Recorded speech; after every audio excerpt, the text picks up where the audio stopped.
Do you have a memory, earliest memory when you were a small child or a kid, you know? Yeah. Like growing And up. yeah. You were born in 1925, and where were you living then? Was it? Well, I was in Manhattan. I was born in Manhattan. Okay. in Manhattan. And at about 1 year of age, my parents moved to Queens. Queens, okay. To Forest Hills in Queens. And my uncle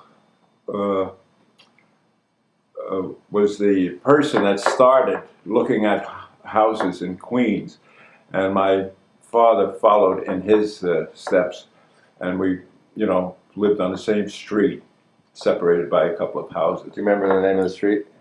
71st Avenue. 71st Avenue. Yeah, it had another name. Continental Avenue was the other name for it. And it was, I think, a very nice place to grow up. There were other children, on the street, other families there. So lots of kids in the neighborhood? Yeah, a fair number of kids in the neighborhood. What was your dad doing? He worked for a milk company, and he delivered milk in Manhattan. Everybody had milk delivered back in those days. In fact, we did too, Right. And in the wintertime, if it was very cold, the tops of the bottles would pop off, and you'd have this frozen cream like sticking out of the bottle. Yeah. Winters were pretty rough back in those days. Anyway, I did go to a grade school, walked about 10 blocks away from the house. So, do you have earliest memory before that? Earliest memory was playing games right on the street where I lived with other children. That was, we did that quite often. What kind of games? Red Rover, I called someone over, and things like that. Also, well, after the street was entirely paved, it was a dirt street originally, and it was paved with asphalt. It was a nice, smooth surface for everybody to bring out their skates and anything like that. And the street was always active with children playing games and so on. And, as I mentioned before, I went to a very short grade school, and I saved about a year or so, year and a half or something like that, in time at the grade school, and then was quite young entering high school. And I did work before I graduated from high school at a place in Manhattan for a company making scientific glassware. It was at this time that World War II started, and I had considered, even before the war started, that considered going into the Navy. Thought that was a pretty good way of learning something about the world, and etc. And I did eventually join the Navy, and was sent to at the young age of 17. And I went for my boot training to the Great Lakes Naval Training Station, which is north of Chicago. So it's in Illinois. We had a very abbreviated course there. I think of something like 4 weeks or something, which was again just like the schooling, where where we advanced quickly. We were told that we would be like the first batch of recruits to do it like in 4 weeks. They cut, I think, 2 weeks off. And is that because they thought you guys could handle that? You're a special group? A couple of reasons. They wanted to get more sailors ready to get into the activity of fighting on the ships and so on. So they wanted just to expedite the program, just to get people through quicker, more people, faster. They felt it would be beneficial, and it was after that we were after the training we were asked what we would like to do in the Navy, and we were given tests, and I opted for to work on aircraft, naval aircraft. Originally, though, you were thinking maybe you'd be a pilot, would like to be a pilot. Right? I thought about that, but my eyes were not up to standard for being a pilot. So I did what I thought was the next best thing, was to work on aircraft. And I was sent to Memphis, Tennessee, to a small town outside of Memphis for schooling, which lasted, I think, about 5 or 6 months to get the third-class aviation machinist mate stripe. And it was after that I can't even tell you the number of times that I was transferred from one station to another, all of them being aviation fields on the East Coast. And eventually I was told that I would be going aboard an aircraft carrier, and the name of that aircraft carrier was the USS Franklin. And we went on a shakedown cruise to South America, and after that came back for some rework that had to be done on the ship to make it worthy of going into the Pacific to start operating. Did you hear anything?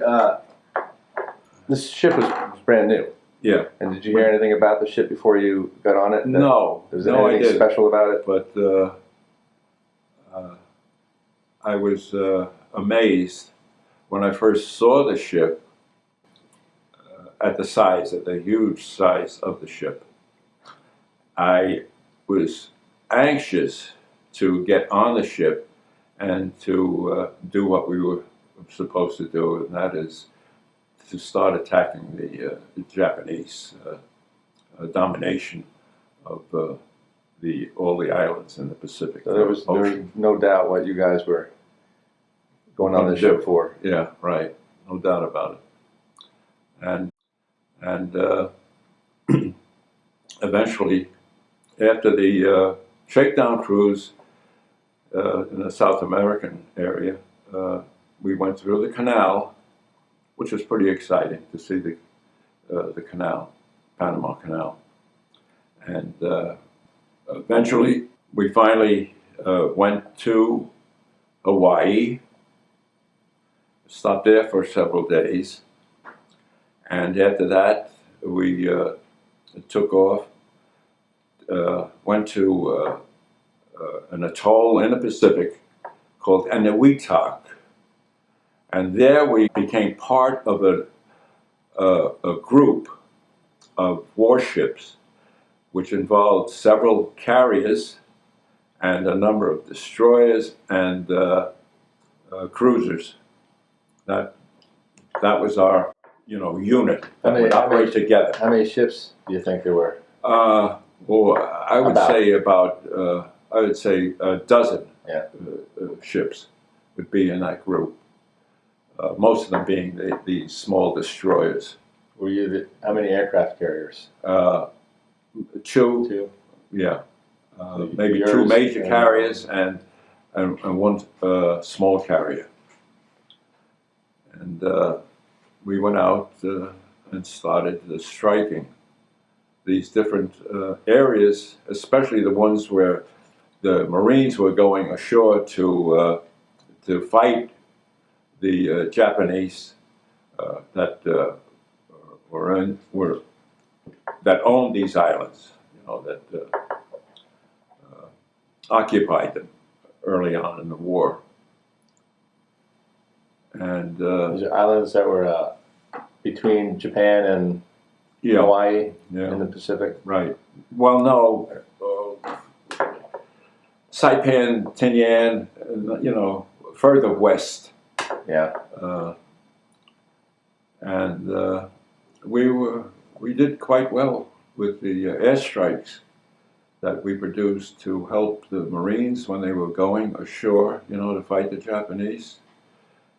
And did you guys go in and hit first before the Marines? Usually together. Got there together, same time. Yeah, same time. Yeah, and the Marines could communicate with us and tell the guys, the pilots, where to make their strikes and drop their bombs and so on. And this lasted for quite a while. We cruised all over the Pacific in order to keep the Japanese from locating our group.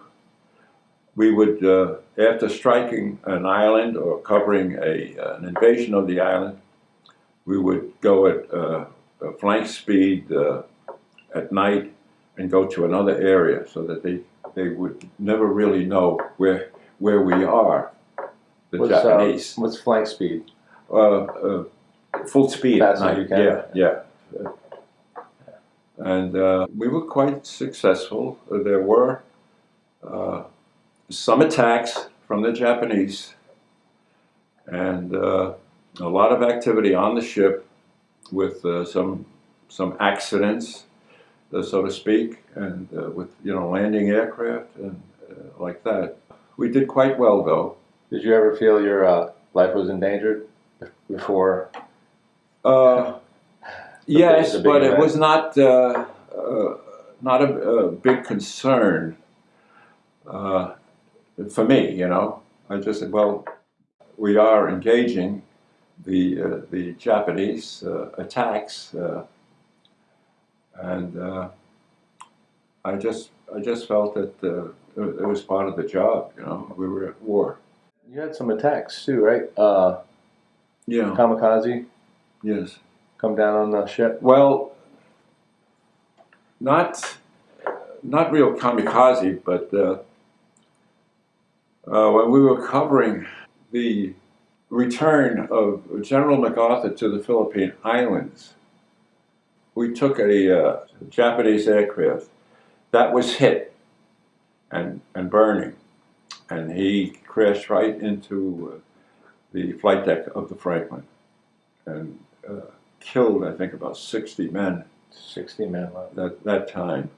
Put a big hole right in the flight deck. And I have to admit, I was very close. I was only about 15 feet from where that plane hit us. But fortunately, to get out of that area, I had to go up a ladder and then, like on a submarine, turn the steel cover, round cover. And I have to admit that after I opened up the hatch there and saw that the ship was burning from the crash, I was shaking, and it was the first time, believe it or not, that I was affected by what had happened. And I told the guys, come on, it's clear, you know. Yeah. Get up out of the area, because there was smoke was starting to come into that little area where we were waiting, you know. Right. Was spending on the general quarters. That crash of the Japanese plane immediately put us out of action, because the flight deck was no longer usable by our aircraft because of this big hole that the Japanese pilot created, and we went out of action immediately. And we went back to Eniwetok, where all the ships would go to rendezvous, and where they would decide how many ships were going to go into a task force, you know, and where the task forces were created, and then we'd go, you know, to our areas to fight the Japanese. We went back to this area, and Admiral Bull Halsey came aboard to look at the damage caused by this single Japanese pilot. And right away he decided there's no way that we can continue. In fact, we could not get repaired in Hawaii if we left that area for Hawaii. And he got on the loudspeaker system on the ship. He remarked, "You men are going to go back to the United States for repairs."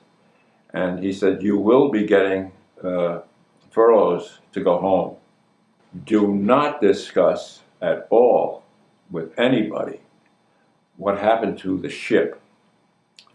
What he was trying to tell us was, this one pilot in a plane, Japanese pilot in a plane, put out a big capital ship, you know, by crashing into us. All by himself. All by himself, yeah. One plane, small plane, one pilot. And he was injured. He was... The only reason he really went into the ship was probably because somebody shot him. Yeah, he was right. He knew that, he could not continue flying. And he saw the Franklin underneath and said, well, this is what I'm going to do.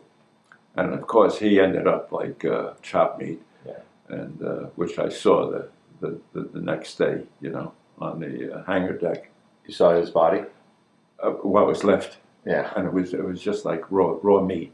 That's what, And I took some of the lines from his parachute, and as a souvenir. I was always trying to pick up souvenirs.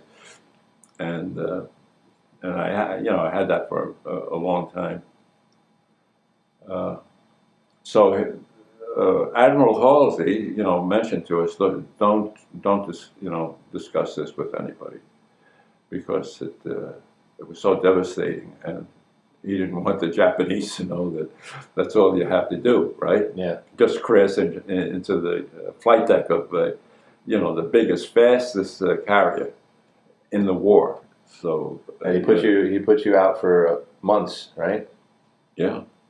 We went to Bremerton, Washington, and went into what they call a dry dock. The ship goes into this area. They pump the water out, and they can check the entire ship, underneath. They were concerned that at one point the Japanese attacked us with three aircraft, broadside, and they dropped torpedoes. And the torpedoes didn't go off, fortunately for us, right? And they wanted to see what the damage was, if any, to the body of the Franklin. So they probably hit the ship, but they didn't. Right. And we, the United States, had a lot of problems with our torpedoes. They weren't exploding, and they did finally work them over, and got them to be very effective.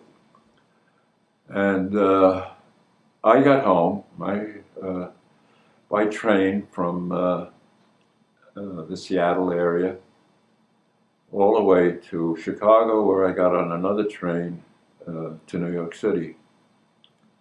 And that was that was quite an ordeal, you know. No, we didn't have bunks or anything like that. You know, you sat in a seat, and it took us, I believe, like 4 days, Bob, to get from the Seattle area to New York City. Yeah. You know? And we were pretty worn out by the time we got there. But anyway, it's nice to get home. And the ship was rebuilt. They added a lot of new things. They added guns on the port side of the ship, which did not allow us to go through the canal anymore, because of now the ship was beyond the size allowable through the canal, right?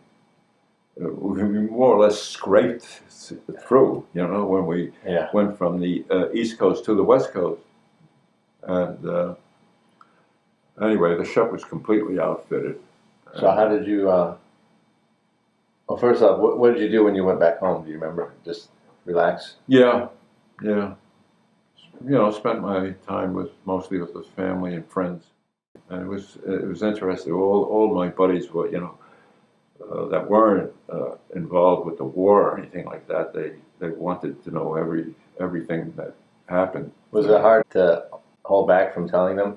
Yeah, I did tell them, but I said, you know, you're not to discuss this with anybody, you know. Yeah.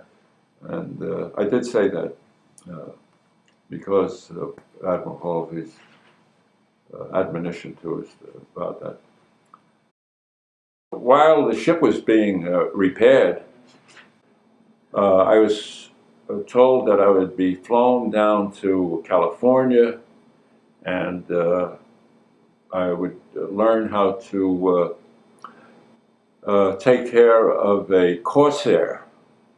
The original fighter planes were Hellcats.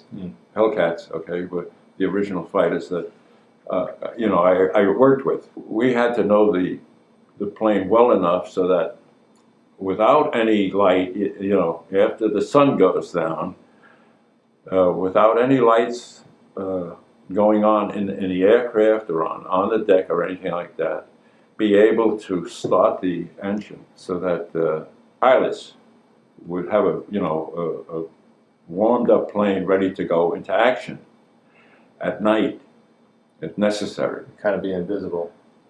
And right, and we were always concerned about having, you couldn't smoke or anything like that after the sun went down, because we were always concerned about Japanese submarines looking for ships like us. A little light. And that's all they needed, you know, was seeing something like that, you know.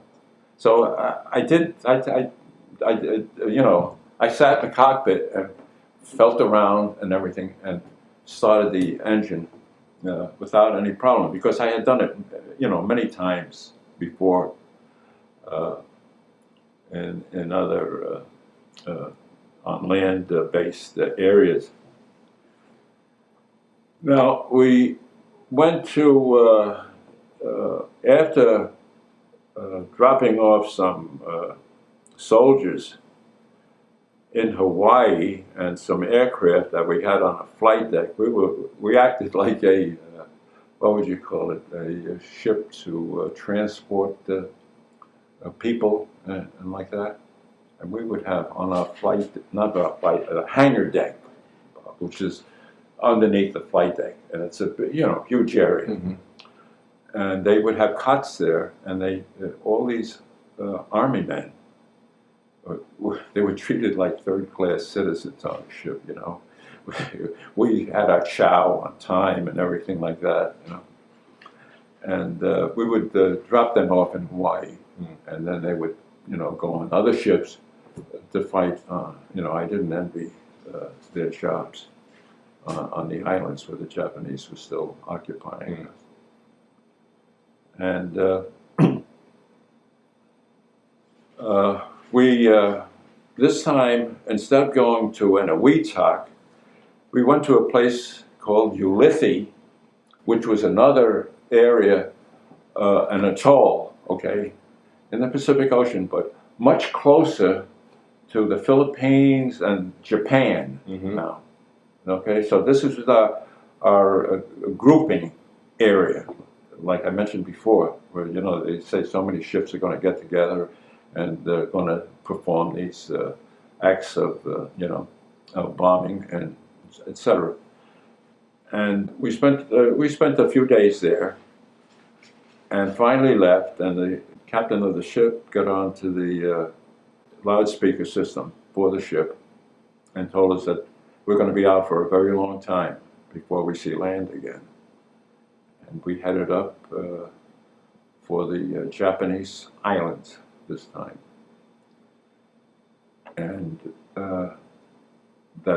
when we finally got up there, we were told the skipper got on the loudspeaker system again and told us that we're operating 50 miles away from the Japanese islands, Japan itself. And that night, the Japanese were looking for us, and fortunately did not find us. They were looking to bomb us. And the second day of operation, the first day, we were very successful.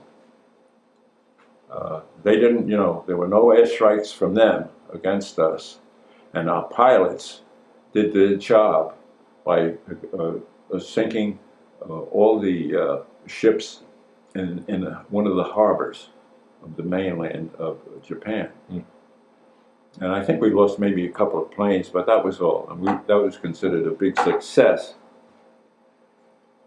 And the next morning turned out to be very fateful for about 750 men and the ship itself, where the ship, the planes and everything were running, fully gassed up, ammunition for the guns in the wings, Tiny Tim rockets, which was a misnomer.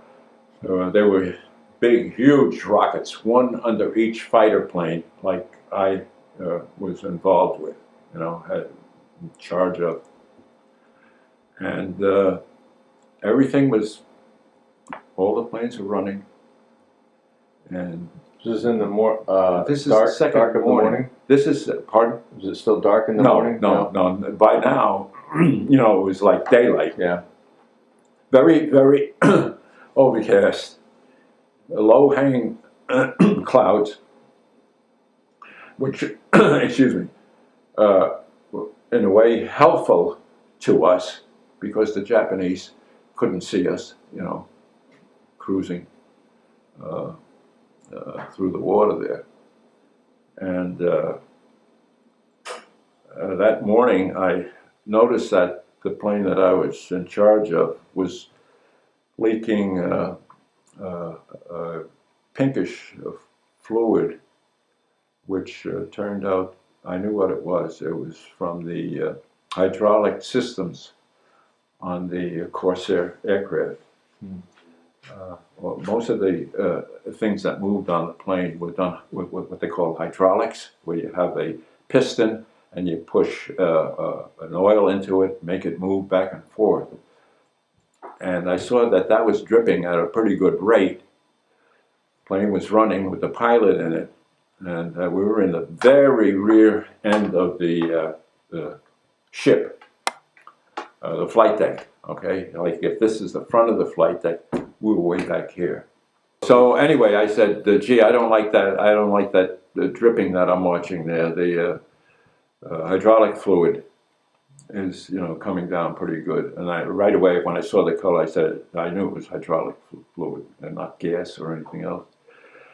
And I says, I better get instructions from one of the officers, And I did work my way up to the island on the ship. You know what the island is? The structure on the starboard side of the ship. And I found a guy, an officer there, and I said, my crosshair is dripping hydraulic fluid. And I said, I don't know if it should fly. And he said, well, take me back. Show me take me back to your aircraft, and I'll take a look at it. I'll make a decision. Yeah. I said, okay, and we did. And all the planes now, big, huge propellers are chukka, chukka, chukka, chukka, right? And because the wings are folded on the aircraft now, at this time, the planes are side by side, and they're props, so you don't walk in between them, right? And so we crawled. We crawled under the bellies of those planes until we got to the area where my plane was parked. And he looked at it and he said, let it fly. He said, there's a reservoir of hydraulic fluid. And he says, with the rate, he says, I don't think the pilot will have a problem. He can make his, flight, drop his huge rocket there, this Tiny Tim rocket, and come back to the ship. Right. So I said, okay, all right, good enough. So we left the area, and I went back to this locker room up on a flight deck, right behind the 5-inch big guns. Two of them, turrets, aft of the island, and two more up in front of the island. Okay, these huge guns with the very, very large powder capacities. These were dual guns, and that they could shoot and how would you say, destroy a submarine or a small ship or anything like that, on the water. And at the same time, they could elevate them, and they could shoot at aircraft. Straight up. Enemy aircraft, straight up. Very, extremely loud each time they fired there. I was so stupid there one time, watching them fire the guns, and I couldn't hear for about a half hour, because of the sounds from them. So I went into this shack right behind the guns and before the island started, and that's where I had a locker there, and I had I had a steel helmet like the Army was wearing, and I had a K-Pak jacket they called a Mae West jacket because it blew up your chest. You put that on, that would keep you afloat if you went into the water, and like I said, and the metal helmet. And while I was in there, in the shack, putting my ropes into the locker and stuff like that, we always tie down an aircraft when it's on the ship, so that if the ship, makes turns and stuff like that and ships around, we want the aircraft to stay in one, and tie them down in one spot, so that they're not moving. And there were two very, very loud explosions, one right after the other. And I said, what the heck? What happened? I said, one of our pilots screwed up or something like that. That's what I thought. Had any planes taken off yet? Yeah, there were. We had some. Usually we do have some planes take off to guard the ship. They're watching. They keep flying around the air group, and if they see an enemy, they'll down them. And what happened is the clouds, even though they were very thick that morning, there was an opening that this Japanese pilot saw the USS Franklin going. There was a hole, right? Oh boy, he says, really a super target for him to see a big ship like the Franklin, with all the aircraft on. And with the He clouds, dropped out. But with the clouds, it'd be hard for you guys to see him until the last minute. Even though we had aircraft and stuff like that, if that plane is flying in a cloud level, you know, they're not going to see him. So he dropped out. As soon as he saw the Franklin through the hole, he dropped out, and they said he was no more than about 15 feet off the deck. Okay, flying right over. He couldn't miss. Right, all he has to do is pull the lever and drop his bombs, which he did. And of course, he went up. And of course, by this time, there was a plane that knew what had happened, saw what had happened, one of our aircraft, and they shot him down, which was a good thing because he was going to get on the phone and say that, you know, he had an American aircraft carrier, and they probably would have sent out more aircraft, right, to sink us. And he was shot down right away. And when I got out of the shack, I knew something bad had happened. And I looked and I said, "Oh my God!" I said, "You know," I said, "here we have all these planes stacked up together, all the way back to the end of the ship, and they're burning, they're exploding. Gasoline, they all had filled up with gas. 50 caliber, all the planes had 3 guns on each wing. All that ammunition was, you know, still there, right? And the bombs and the rockets, all of them, all things, bad things can happen when all these things start to explode, you know. And the officer that I had taken up, rather showed my aircraft to, was like dumbstruck. He was near the island, and he's standing there and he's watching the ship burn. And I ran up to him and I grabbed him by the arm. I shook his arm. I said, "Get the hell out of here!" I says, "You know, don't stand here. You know, this stuff is going to blow up. You know, it's just a matter of time, and all of it's going to explode." And I went up, climbed up a ladder on the island. Now it's just a steel rungs, you know, that take you up on the starboard side. Now I'm over the water now, and you know, finally on the starboard side. And starboard means right, okay, the right side. And got up to a small gun turret and stopped there because that was the end. I couldn't go forward. I couldn't go any higher than that position. And this little gun turret there had, I think, a 20mm gun.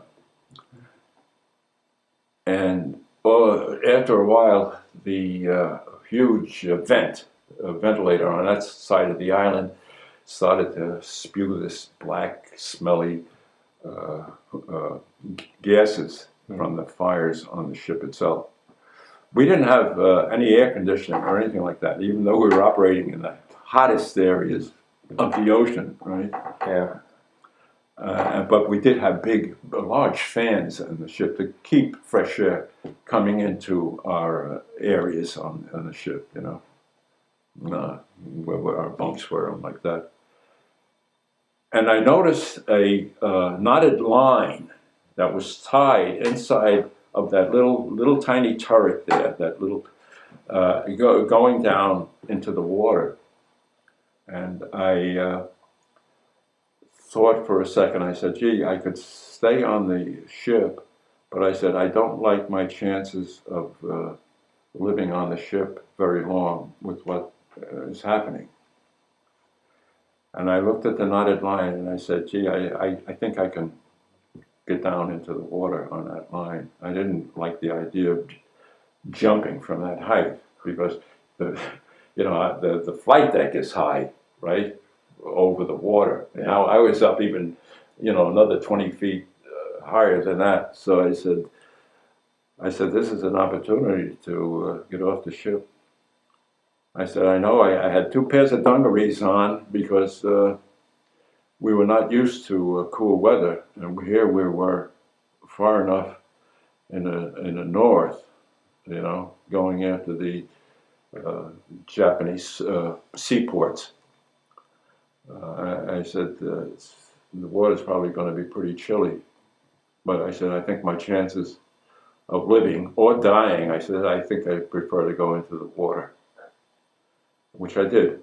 I finally, you know, went over the side, and it was very easy to go down. There were knots tied into this pretty heavy rope.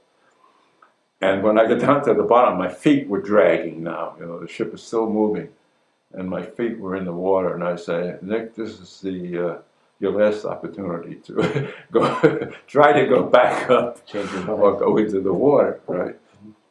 And I says, the hell with it, I'm going to go into the water. And I let go. And after a couple of seconds of being in the water, I says, oh, goddamn, I heard that the turbulence made by the screws on the after part of the ship. We had these huge, I think there were 4 of them. We call them screws, propellers, you know, back there. I said, I heard that you could get sucked under because of what they create, these the turbulence in the water, you know. When you hit that, you can go under. And fortunately, when I did get to that area, I realized that the ship wasn't moving that fast above, you know, so the screws were going slowly. So all I did, I bobbed, you know, I got through there, and I felt pretty good, you know. You know, I said, "Well, I'm still alive." You know, I didn't drown in the turbulence, and but now, you know, now the ship is leaving me completely, and was there anybody else? No, no one else. I was strictly alone, and there were swells. In the ocean, you're always putting up with swells. Not white caps, you know, unless it's really windy or whatever, you know. Right. But you're in the water, and you look and you see water around you. You're at the bottom of a swell. Then the next few seconds, you're at the top of a swell. So now you're up and high, and I can see all the ships. While I'm watching the Franklin off in the distance, you know, getting further and further from that, and watching. So I saw those tiny Tim rockets shoot across the sky. They were, you know, the fire on the ship was setting off those tiny Tim rockets, and I could see them go across the sky. And I was very. This surprised me. I was very matter of fact about it. What my chances of living were, and I said, "Geez, if I don't get out of this," I said, "I'll never have a family." Yeah, stupid things. But then at the same time, I said, "Well, stupid, you joined the Navy on your own. It's war. It's war, and this is what you should expect." You know, I'm talking to myself, right? And that kind of, you know, like calmed me down, and I just floated and floated and floated, and I was watching the ship explode and, you know, burn and whatever, and I was alone for quite a while. Then all of a sudden I hear some guys singing, and I looked around, and there's a group of about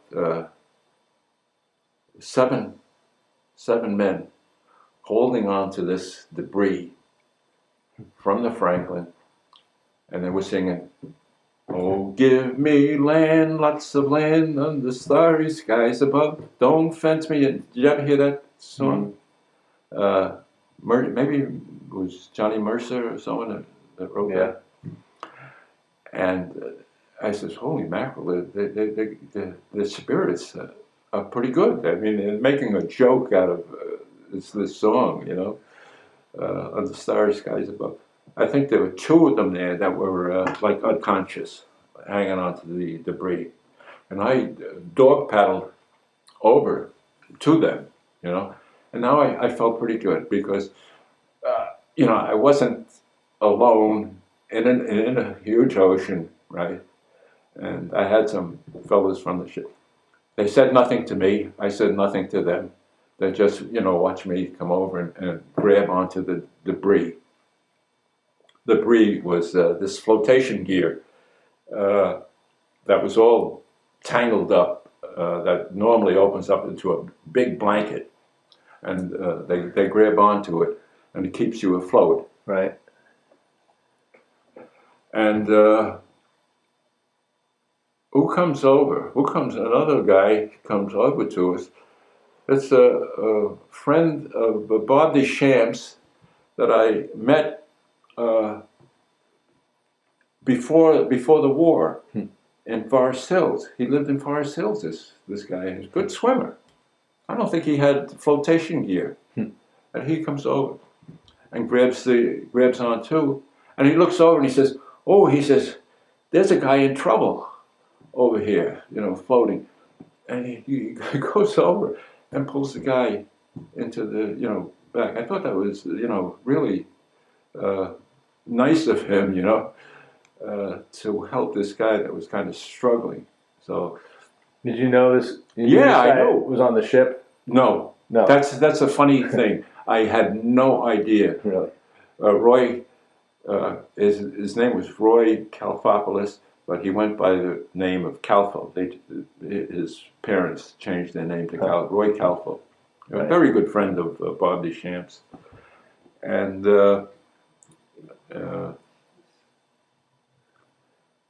so he grabs this guy, brings him back, and now, you know, we're all together hanging on to this debris. And we're in the water for quite a while. And what I did was like get most of my body up onto the debris and out of the water. Because I felt the temperature of the water won't get to me as fast. But you couldn't get your whole body out. You had to just my legs were constantly in the water. The lower body was in the water, but my upper body was now out. And we did some more, you know, floating around, singing. And all of a sudden, I look up and there's a motor whaleboat, which is a small boat that the big ships carry, and they drop them down. And if an admiral or someone is going to come aboard, they would send this motor whaleboat out to get him, bring him back to the ship. All kinds of uses like that, you know, small, very small vessel. And the guy's standing up in the motor whaleboat, and he's got two flags. And the Navy used to signal from one ship to another with the alphabetical version of where the flags are what position they are, you know, and they could talk. And he was up there, and I looked over, and there's this destroyer that he had told. What he said was, too many men to put into the motor whaleboat with me. I want you to bring the ship over to where I am, you know? And all of a sudden, this destroyer comes right over to us, you know, and slows down. And I looked at it and I said, it's just a destroyer, but to me it looks like the Queen Mary. And I felt pretty damn good now. But anyway, they threw over these cargo nets over the side of the ship, and everybody that could get to the cargo net was climbing up. I stayed with the mess there in the water, and they threw down a line. I told them this guy is unconscious, and they threw down a line, and I put it had like a loop on the end of it, and I put it under the guy's arms, and they pulled him up, and I think he was dead. But I didn't know that. And then I said, well, now it's time. I was like the last one to climb up the cargo net to get onto the destroyer. And I went up about 2 steps, and I couldn't move any more than that. You know, I was just from the, I don't know, from the water or whatever, you know, or from the heaviness that you know, I had from the being soaked, you know, with my 2 pairs of dungarees on. And the guy saw me struggling, big sailor up on the thing, and he reaches over and he grabs the back of my pants. And he rolls me right up onto the deck, you know. You know, I really, I thank them. I says, you know, and he asked me, one of the sailors up there on the ship, on the destroyer, said, I guess you guys are pretty cold. I said, yeah. He said, you go down into the engine room. And he says, lay down in the engine room because the engine room is nice and warm, you know, warm as toast down there, which I did. And I fell asleep for about 2 or 3 hours in the engine room of the destroyer. Go ahead, take us through these pictures. I'm the upper right, I think, up here with the, yeah. And this is boot camp? That's boot camp. In where? Great Lakes training. So, Illinois station. Yeah. And this is Waikiki Beach, Hawaii. This is after the ship was damaged, and the word finally got to the public in the United States. And I sent this home, and my sister said, he lost an ear. He lost an ear. She said, I can't see the ear. Really? She thought you actually lost an ear? She said to my mother, he lost his ear. You know, because they had learned about the devastation, you know, of the Franklin at that time. So this is 1945? Yes. At Naval School? In Chicago? Naval School? Yes. And are all these guys mechanics like you? Or some of them pilots? Or No, some of them may have higher grades, you know. But most of them, no, most of them were in my class, you know. Aviation machinist mate.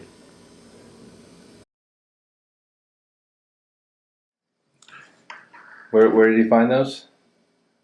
And a Weetok. And a sunken ammunition barge and a Weetok, which was later, after the war was over, was the testing grounds of atomic bombs on ships, okay, floating gear.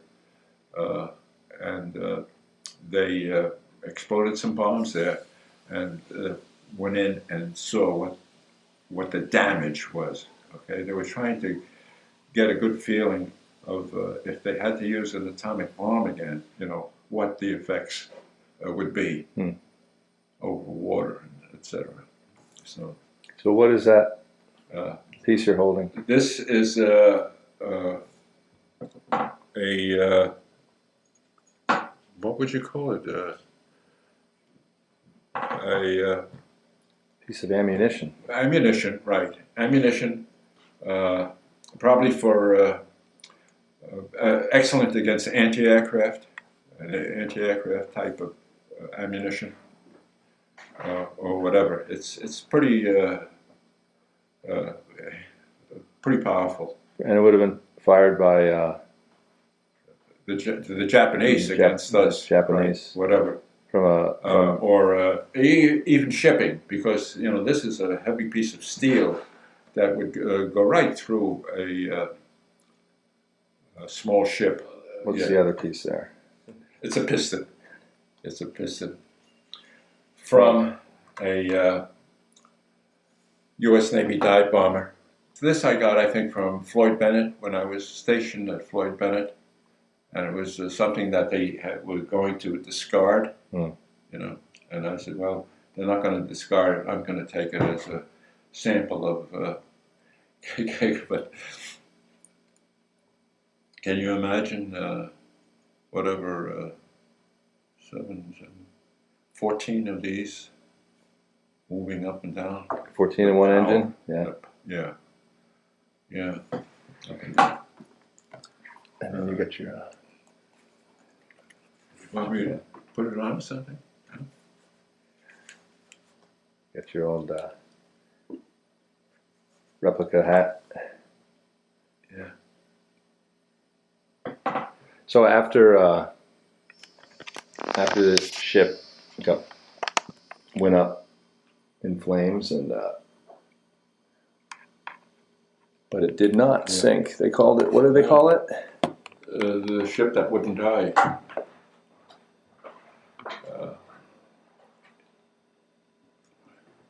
So then you went. You went where? I went to Hawaii. Oh yeah. And I was stationed in Hawaii at the Naval Air Station there.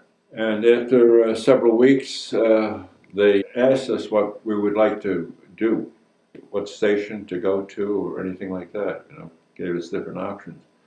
And one of them was to go to what they call a Class B school, and it took place in Chicago, and it was for advanced aviation training.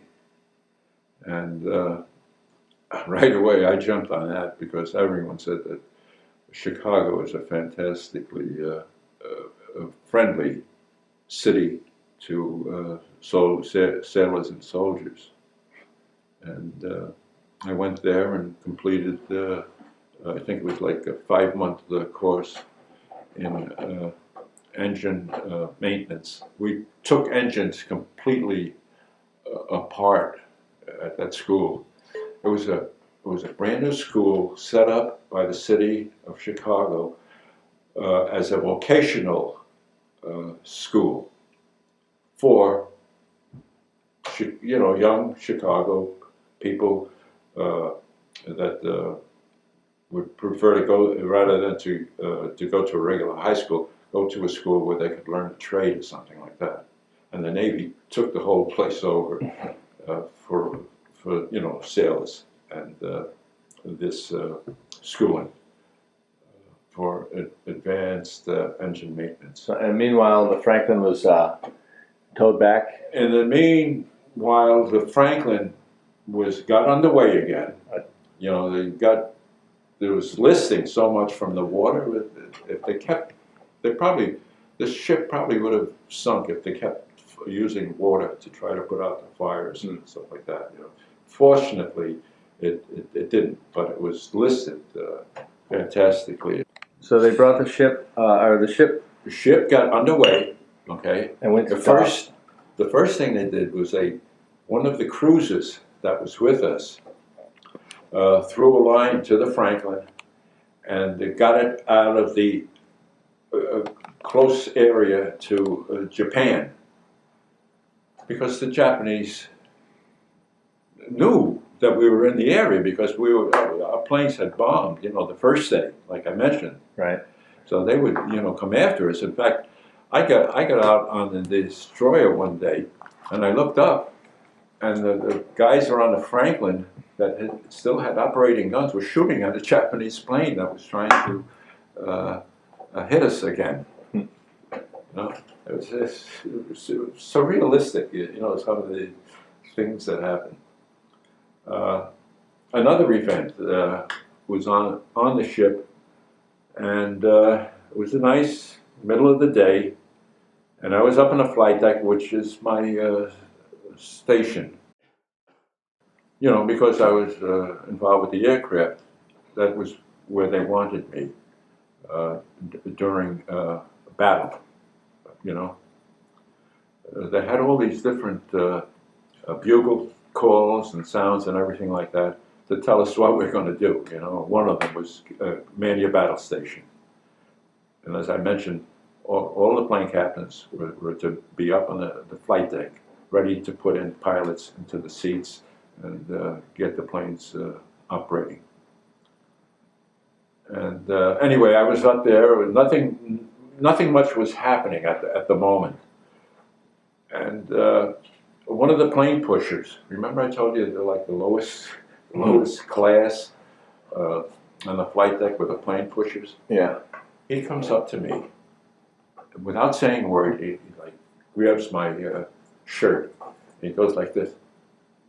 And he goes, look up there. And I looked up, and what I saw was the nose of a plane and the wings coming straight down at the Franklin, okay? And I said to him, I said, get out of here, that's a Jap. And I ran over and jumped behind this tractor, very small tractor that was used to pull planes around on a flight deck, okay? It was a little open vehicle, okay, that the guy stood in, and he could pull the planes around.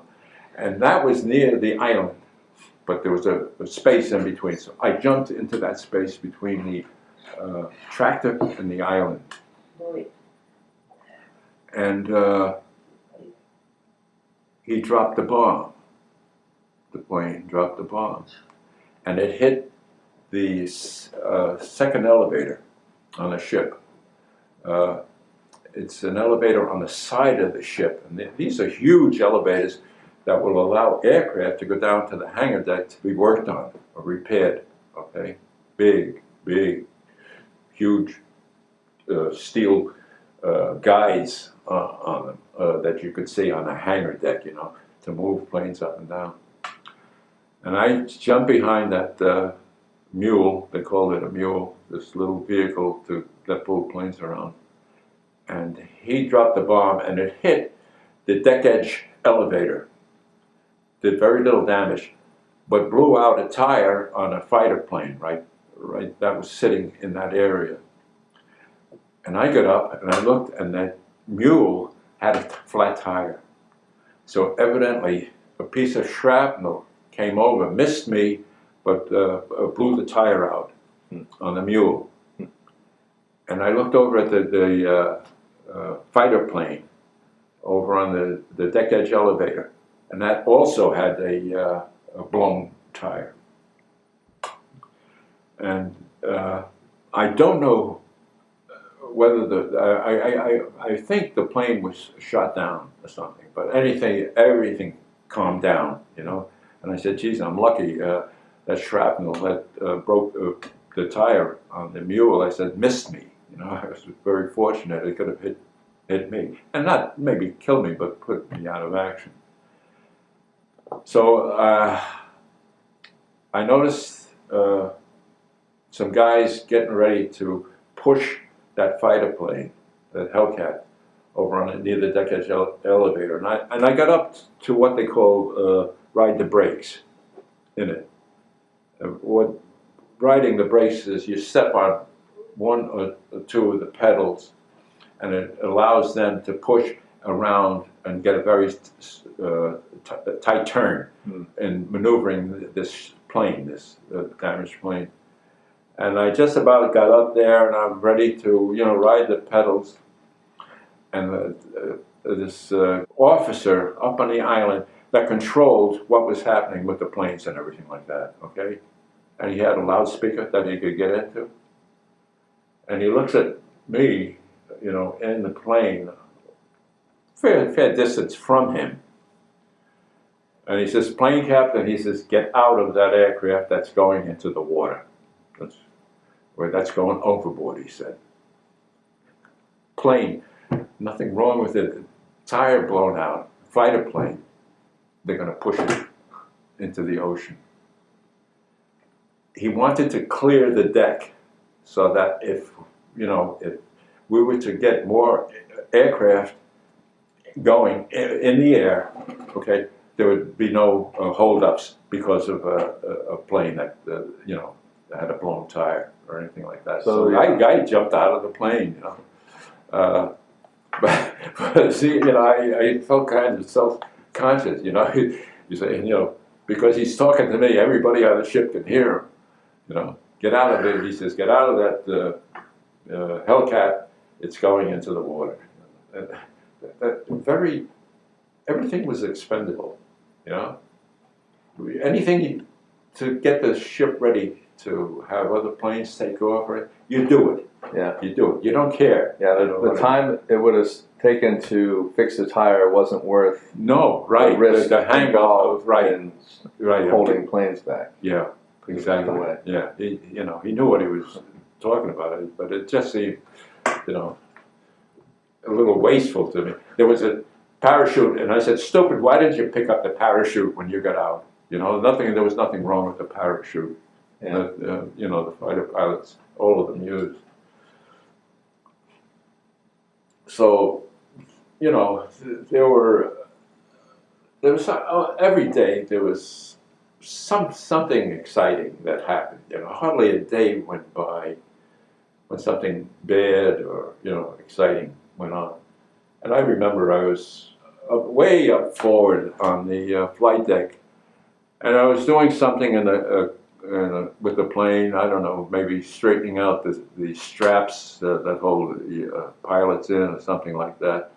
And I hear this boom, and I look back and I said, "What the hell was that?"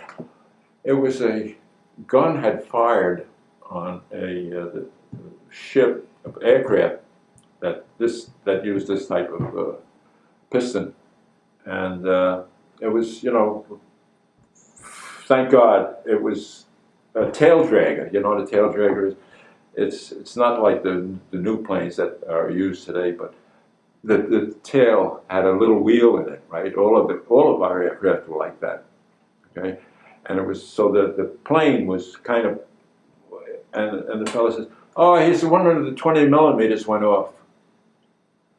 I thought, "You son of a bitch!" I said, "I'm on a plane, I'm on this plane forward, and it went by me, And a 20 millimeter is a little smaller than this, Yeah. But it's, and it accidentally fired. I mean, so many things, a lot of them were horrible. Another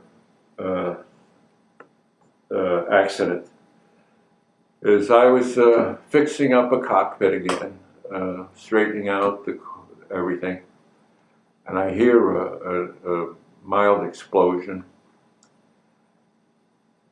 and I hear a guy like screaming, and I said, what the hell happened?" I said, it was very close to me. And I jumped down from my plane and I walked over to this other aircraft. What happened? This guy was handling ammunition for the 3 guns in each wing, 50 calibers, pretty potent, 50 caliber ammunition. They're about this big.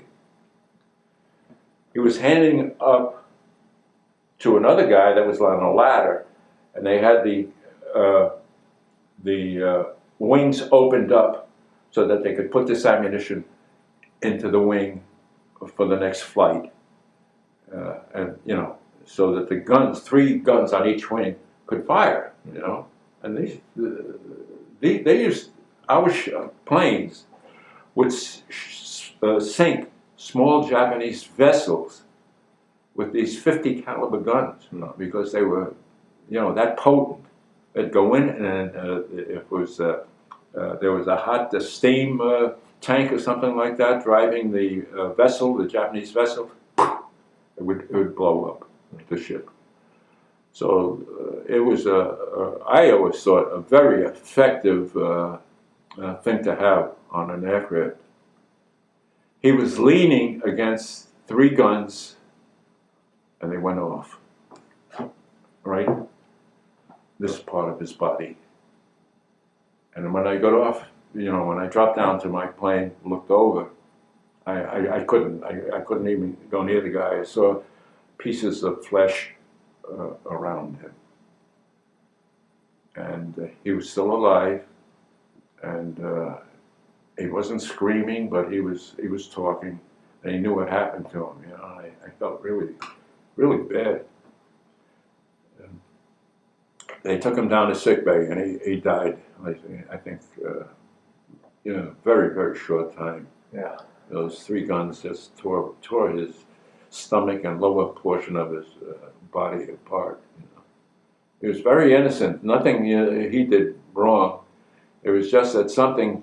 I always thought maybe there was some jerk up in the cabinet playing around or something like that, and made the guns fire. You know. And anyway, that kind of moved me. Being so close to seeing a guy, you know, still talking and knowing what happened to him, and kind of knowing that he's not going to make it, you know, and he didn't. So, anyway, you know, like I said, maybe not every day, but maybe every other day, there was some kind of event like that. The first flight that the plane that I was assigned to took off for fighting, okay, dropping bombs or whatever, you know, landed, came back, landed on the Franklin. He hit the deck so fast that the tail hook broke. Okay, we had these huge cables, this system of cables that pop up out of the flight deck about this high. And when a plane comes in, the pilot drops a pretty strong hook down from the back edge of the plane, and that's what stops him. Otherwise he's going to go all the way up to the aircraft that are parked up forward, you know, if there are aircraft up there. What they got to stop him was what they called it, a barricade. And the guy would stand there with a big wheel, and if a plane was going up forward, and they didn't, one of the hooks didn't engage, okay, they would throw up this barricade that was higher than the plane with cables, steel cables on it, right? Mm-hmm. 2 arms would go up like this, and the steel cables would go across and stop the plane, but maybe damage his propeller or something like that. But he would usually, nothing would happen to the pilot. Yeah. You know what I mean? He would walk away. So this is, like I said, the plane I was assigned to. The first flight against the enemy, came in, broke the hook, hit the barricade, but he hit it so fast, the plane skewed to the right, went over to the island, and a guy, one of the sailors, was sitting on this mule against the island and was killed instantly by the plane. Mm. And when he swung around, I said, "Number 7." I said, "Oh God!" I said, "That's my aircraft," you know. Mm. And you know, I felt like crap to see, you know, something bad happen. You know. You felt involved almost because it was a plane. Yeah, I said, you know, God, I didn't want to see that. But anyway, you know, you have these moments, and you just, you know, you live through them. You say, what the hell, you know? Like I said in the water, I said, stupid, you joined, you know, you did this, your own volition, right? And did they, you got to take what comes, you know, and make the best of it. What about you said 750 men? About 750 men died that day. That day? Some of them really on the Franklin. Really, you know, devastated. You don't want to even think about it. Where the explosions were causing the steel decks and stuff below the flight deck, you know. And the guys were waiting in line to get into the chow for breakfast and stuff like that, and they were like squished together, some of them, you know, instantly killed. Terrible, terrible. I heard these guys talking. They said that they had to jump in the water because the temperature was going up on the steel around them, you know, from the fires and stuff like that. And they jumped in without anything. I was fortunate. I had my K-Pop life jacket on. You know. Is that the first thing you did when you heard the explosions? Yeah, I said I better get prepare. I think I put on my steel army helmet and the K-Pop jacket. After the destroyer picked us up, it was like a day later, or maybe two. This guy comes up to me on the destroyer, and he says, "I think you saved my life." And I says, "Gee," I said, "You know, I'm glad." You know, it was the officer that I told the plane was leaking fluid, hydraulic fluid. The same guy. I don't know how he did it, or if he went into the water the way I did, or what. But he's the one I told you. I shook his arm and I said, "You know, get out of here. Don't stand here. You're gonna, you know, fry," something like that. So he came up to me and said that to me, and I said, "Well, gee, that's good."